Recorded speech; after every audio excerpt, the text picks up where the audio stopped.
Hello, this is day 2 and 3 of COP27 here in Sharm El-Sheikh, Egypt. In case you missed, this is a very important COP. More than 120 heads of state and government, more than expected, managed to come all the way to the desert here to show that they are concerned, that they are committed to implementation of the Paris Agreement, of the Glasgow Pact and other commitments they have already made. So this is a very important COP. I want to highlight two things that happened here in the last few hours. First, the message from the heads of state.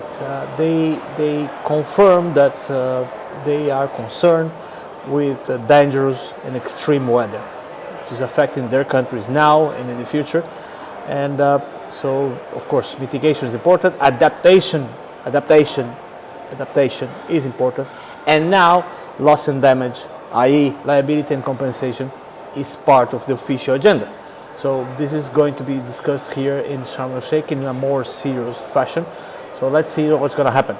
Second, and that's very important for business, for investors, the UN had enough of greenwashing. So today there was the launch of a new report from the UN high-level expert group on net zero commitments.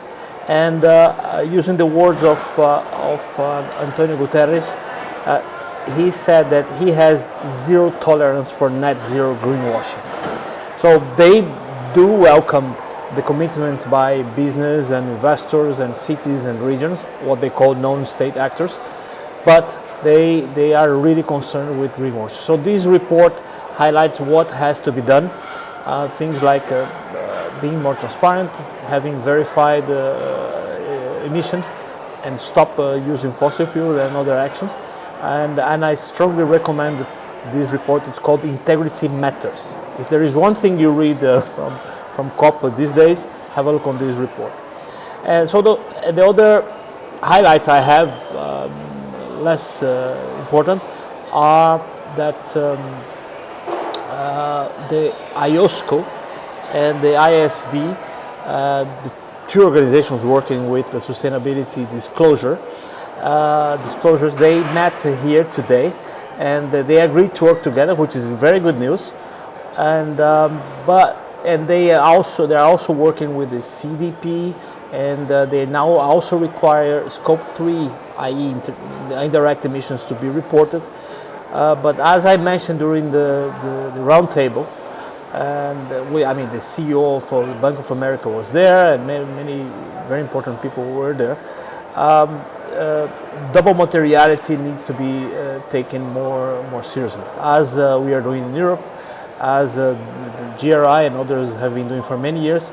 Double materiality is important. It's not something that has to be forgotten. Second insight, I had the privilege to see the new president of Gustavo Petro of Colombia speaking, and he confirmed that there will be a big meeting about the Amazon, what he calls the sponge for global emissions, especially from the north. So this big meeting will happen early next year, he said, with the new elected president of Brazil, Lula, and many others. And he also defended a dialogue with the US. So these are the couple of things that I saw here in the last few days. So keep watching these videos, and see you soon. Bye bye.